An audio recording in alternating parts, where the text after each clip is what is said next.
Olá, bando de irmãozinho preguiçoso, bem-vindo a mais um Lesa, sua lição da Escola Sabatina em áudio, primeiro trimestre 2016, o tema do trimestre é Rebelião e Redenção, estamos já na lição 9, que dia é hoje? Calendario ambulante informa hoje e segunda-feira, dia 20 e do fevereiro. Isso mesmo, e o tema da nossa semana é o grande conflito e a igreja primitiva. O nosso verso para memorizar...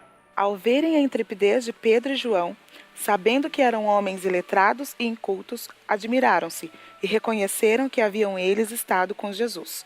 Atos 4:13. Durante 10 dias, os seguidores de Jesus oraram, avaliaram sua experiência com ele à luz das Escrituras, demonstraram humildade e aceitação da parte de uns para com os outros e, finalmente, permitiram que o Espírito Santo os impressionasse com a verdade. Assim como o Espírito pairou sobre a face do abismo no princípio do processo da criação, pairou também sobre cada um dos discípulos, parecendo línguas de fogo distribuídas sobre cada um deles. Isso está em Atos 2, versículos 2 a 3. Foi um novo princípio, uma nova criação. Agora vamos ler Atos 2, 5 a 12 e vamos pensar já na resposta de qual é o significado do que aconteceu neste relato, ok? Vamos lá? Atos capítulo 2, versículos de 5 a 12. E em Jerusalém estavam habitando judeus, varões religiosos de todas as nações que estão debaixo do céu. E correndo aquela voz, ajuntou-se uma multidão e estava confusa, porque cada um os ouvia falar na sua própria língua. E todos pasmavam e se maravilhavam, dizendo uns aos outros: Pois que não são galileus todos esses homens que estão falando? Como, pois, os ouvimos, cada um na nossa própria língua em que somos nascidos?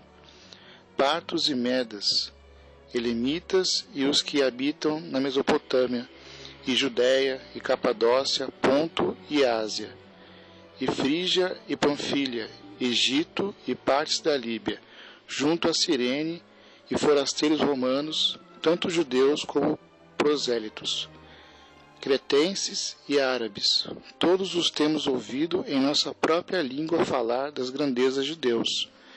E todos se maravilhavam e estavam suspensos, dizendo uns para os outros: Que quer isto dizer?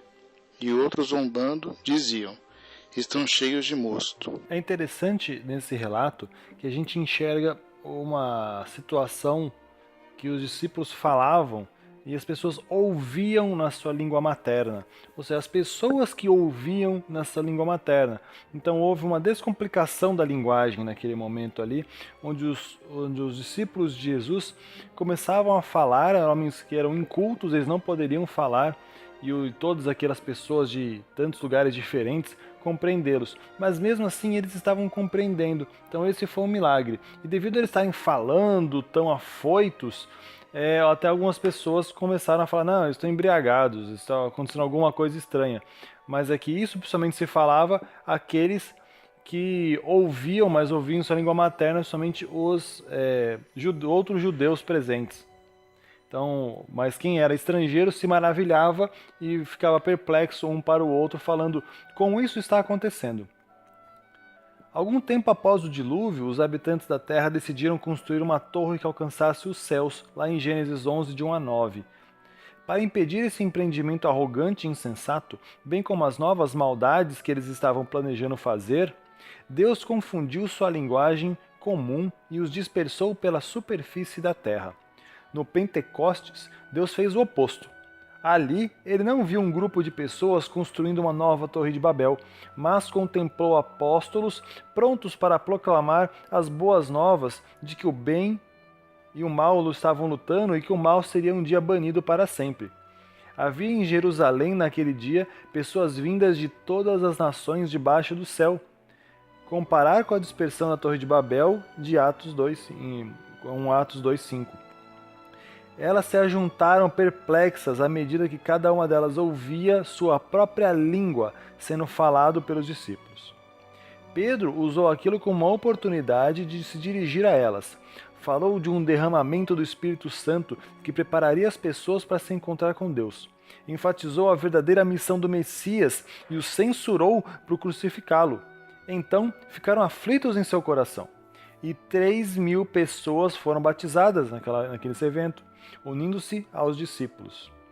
Isso lembra um pouco o evento de Jonas, que falou somente que a cidade seria destruída e as pessoas se converteram, no caso de Nínive. Aqui também os discípulos falaram: olha, vocês crucificaram a Cristo, se arrependam. E as pessoas realmente tocaram os corações, se arrependeram, e Deus aceita as pessoas. Isso que é interessante, porque mesmo aqueles que tinham sido responsáveis pela crucifixão de Cristo e apoiado o evento, estavam ali agora se arrependendo e Deus os aceitando. Isso é muito interessante a gente pensar nisso. Esses mesmos corações duros foram amolecidos pela mensagem. Bem, pessoal, esse foi o estudo de hoje. Não se esqueça, ano bíblico, números 31 e 32. 2 capítulos de números, tá bom, pessoal? Bem, uma boa tarde para vocês e até amanhã. Este Lesa foi gravado com narração Karine Silva, Rafael Lino, vozinha do Google e Ronaldo Salles. Distribuição, você mesmo ouvinte. Uma realização da classe de jovens da Igreja Adventista do Sétimo Dia de Americanópolis.